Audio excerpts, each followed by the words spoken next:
따다다단 딴딴딴 따다다단. 이 음악 아시나요, 여러분? 이 음악은 원래 1992년 영화 언더시즈의 삽입곡인데 우리에게는 KBS의 진풍명품 부금으로 익숙하죠. 뭔가 흰 장갑을 사사사삭 끼고 돋보기를 챙겨야 같은 느낌이 오는데, 전문가들이 도자기나 그림이나 고문서를 감정할 때 나오는 음악이 바로 이겁니다. 바로 이 감정. 얼마 남지 않은 내년부터 달라지는 주요 상속세 제도의 키워드인데요. 오늘 세종살롱 부동산 감정평가 확대의 진실에 대해 이야기해 보겠습니다. 강정호 대료가주 세무사님 모셨습니다. 세무사님 안녕하세요.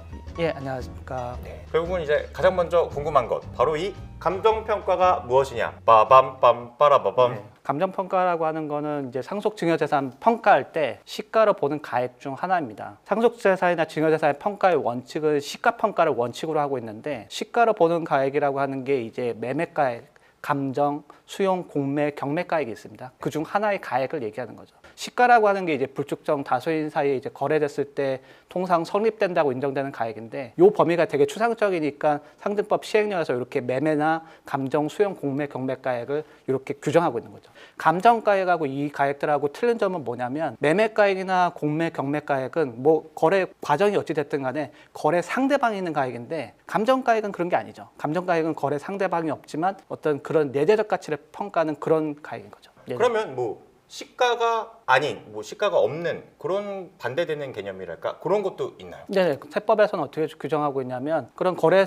상대방이 없어서 매매가액이 없거나 감정가액도 없다고 한다면 뭐 개별공시지가, 개별주택가격, 공동주택가격으로 평가하는 가액으로 평가합니다. 이런 거를 뭐 실무상은 그냥 보충적 평가 방법이라고 얘기하고 있죠. 공시지가 얘기는 이제 가끔씩 이제 네네네. 얘기를 많이 듣긴 했던 것 같아요. 뭐 네. 국토부가 이제 뭐 공시지가를 발표했다. 네, 그랬더니 뭐 맞습니다. 이명희 회장 집이 제일 비싸다더라. 네네, 뭐. 네네네. 네, 그렇게 네. 297억 네. 그런 개념으로 쓰이는 게 바로 공시가격이군요. 그렇다면 이번에 새로 달라진 제도로 들어가 볼게요. 국세청이 내년부터 감정평가를 확대하겠다, 이렇게 이야기를 했어요. 이게 구체적으로 뭔 내용인지부터 먼저 여쭤보고. 올해까지만 해도 비주거용 부동산 등에 대해서만 하고 있었는데, 비주거용 부동산이라고 하는 거는 보통 소위 말하는 우리 꼬마 빌딩, 그러니까 주택을 말고 비주거용이든 상업용이나 영업용 쓰고 있는 건물, 그다음에 이제 건물은 없지만 나대지로 쓰고 있는 이런 것들을 대상으로 하고 있었는데, 이번에 이제 국세청에서 발표한 건 비주거용을 떼고 부동산에 대해서 감정평가를 하겠다고 얘기한 거고요. 그러면은 주택이 들어갈 수 있는데, 주택 이제 아파트, 뭐 개별 단독주택이 들어갈 수 있겠죠. 근데 이제 아파트 같은 경우에는 실제로는 어떻게 되냐면 유사재산의 매매가액이 있을 수 있습니다. 그래서 보통 20평대, 30평대는 이미 그 옆에 사례가액이 있기 때문에 그 가액으로 평가가 되니까 감정할 일은 없고, 보통 여기서 얘기하는 것은 가액이 굉장히 크거나 해갖고 거래가액이 없는 아파트, 그 다음에 단독주택, 이런 것들이 대상이 되고, 그 다음에 이제 토지도 대상이 됩니다. 매매가액이 있으면 그건 감정가액 대상이 아니고, 그런 가액이 없었을 때, 매매, 수용, 공매, 경매가액이 없었을 때 감정가액으로 대상이 됩니다.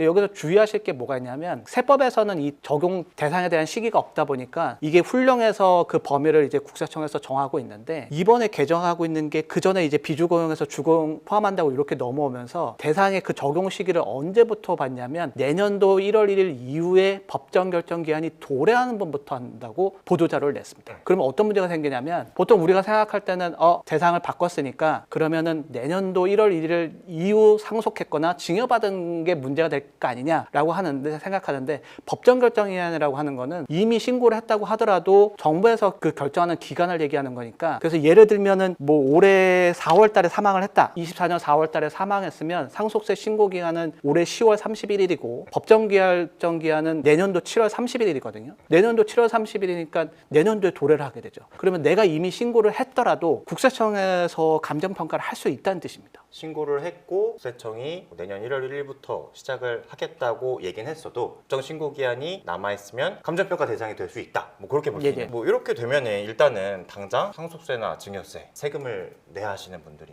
내가 세금을 더 내야 되는 거 아니야, 세금 폭탄 맞는 거 아니냐, 이렇게 걱정하시는 분들이 있더라고요. 진짜 뭐 이게 현실로 이루어질 가능성이 있나요? 세부담은 이제 재산가액이 늘어나는데, 재산가액이 늘어난 게 통계상으로 보게 되면 아파트 공동주택 가격이 이제 25억짜리인데, 이게 이제 25억을 증여하게 되면 세금이 이제 증여세산 공제 없다 치고 하면 한 8억 4천 정도 나옵니다. 8억 4천 정도 나오는데, 이게 이제 감정평가를 하면 70% 정도가 늘어난다고 하니까 25억이 실제 감정하면 43억 정도가 나오거든요. 근데 43억을 자녀에게 증여했다, 그러면 세금이 한 16억 9천 정도가 나옵니다. 원래가 한 8억 정도에서 네네. 이제 16억으로 늘어나면 세금이 예, 한 8억 한 5천 정도를 더 부담하게 되는 거죠.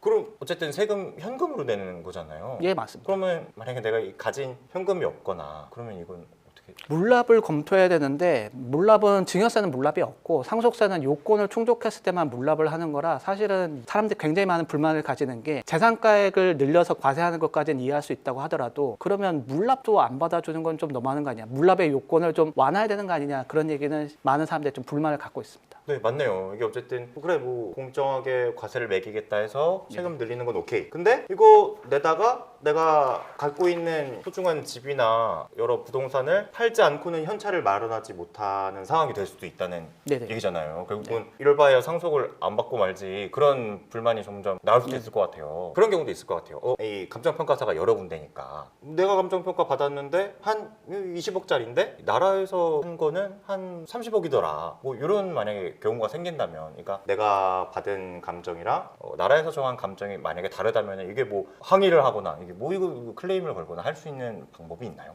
절차상은 어떻게 되어 있냐면 요 대상 감정평가 대상자는 국세청 본청에서 다 컨트롤하고 있는데 안내문을 보냅니다. 감정평가 사업을 할 건데 이게 혹시 그럼 먼저 감정평가를 납세자 측에서 할 거냐, 그렇게 할 거고, 보통은 과세관청이 하는 것보다 납세자가 하는 감정가액이 좀 더 낮습니다. 근데 납세자가 하는 가액을 보통 인정해 줍니다. 그래서 차라리 만약에 내가 감정평가 대상자면은 매도 먼저 받는 게 낫다고 빨리 이제 감정평가사를 찾아가거나 세무사를 찾아가서 먼저 해결을 해보는 게 낫다, 이렇게 예, 맞습니다. 거군요. 한쪽에서는 이런 얘기도 하더라고요. 결국은 상속 증여세가 올라가면 자연스럽게 양도세는 낮춰지는, 네. 약간 뭐 조삼모사이긴 하지만 그런 효과가 날 수도 있지 않겠냐, 뭐 이렇게 얘기하시는 분들이 있더라고요. 그거는 맞은? 예, 맞습니다. 그 양도속세라고 하는 것은 양도 차익, 그러니까 양도가액에서 취득가액의 차액에 대한 결국 세금인데, 취득가액이 이제 높아지게 되면 그러면 양도세는 줄어드는 거니까 그 얘기는 맞는데, 문제는 뭐냐면 양도세는 내가 어쨌든 돈을 받은 거니까 현금이 있는 상태죠. 현금이 있으니까 거기에서 내가 설령 세금이 많이 나왔다고 하더라도 돈을 낼 수 있는 어떤 납부 능력이 되는데, 상속세, 증여세는 그 부동산을 만약만 받았다고 한다면 현금은 없는데 재산가액만 있어서 세금만 많이 늘어나는 형태인 거죠. 그러니까 세부담 능력이 좀 맞지 않죠. 그러니까 우리가 보통 보유세 생각하는 재산세, 종부세를 생각하게 되면 재산세나 종부세의 그 과세 기준은 어떤 개별 공시지가, 어떤 개별 주택 가격, 공동주택 가격 기준 시가이기 때문에 그런 문제가 없는데, 상속 증여세는 물론 이제 뭐 보유세 개념은 아니지만 그런 재산세하고 종부세하고 다르게 시가로 이렇게 산정해서 과세하는 것 자체가 약간 납세자 입장에서는 부담이 굉장히 크다는 거죠. 맞네요. 그러면 어쨌든 뭐 방금 말씀하신 것처럼 25억짜리 아파트만 해도 저희가 예로만 들었는데도 지금 세부담이 갑자기 2배로 뛸 수도 있는 상황인 만큼 이게 뭐 혹시나 내가 과세 대상자인지 미리 좀 알아보고 챙기고 할 필요가 확실히 있겠습니다. 예, 맞습니다. 그러면은 만약에 뭐 미리 이제 내가 이 공시 감정평가를 받아야 될 것 같다, 그런 경우라면은 좀 어떻게 대응을 하는 게 좋을까요? 상속세, 증여세, 사무처리 개정안에서 지금 그 대상을 지금 공개를 해놨기 때문에 그 대상의 범위에 들어간다라고 한다면 미리 내 재산에 대해서 평가를 좀 해보고, 그다음에 이 가치가 상승할 거냐 안 할 거냐 그런 걸 감안해보고 해서 대상을 증여할 거냐, 그다음에 이제 그런 것을 미리 좀 상의를 할 필요가 있죠. 상해도 하고 만약에 납부를 해야 한다면 뭐 현금을 어떻게? 보통은 부동산만 증여하지 않고 부동산하고 이제 증여를 납부할 수 있는 현금도 같이 증여하는 형태를 취해야 됩니다. 아니면 혹은 이제 부담부 증여나 이렇게 해서 재산가액을 줄이는 방법도 생각할 필요가 있고요. 내가 힘들게 번 재산 네네. 자식들한테 상속하기나 증여하기가 진짜 점점 더 어려워지는 것 같군요. 공평한 과세를 위해서라니 좋은 말이긴 한데 당장 세금 더 내려다 집도 절도 안 남을까 걱정입니다. 감정 때문에 감정 상하는 일 없으려면 미리미리 살펴보고 대비하시는 게 좋겠습니다. 오늘 세종살롱 여기서 마칩니다.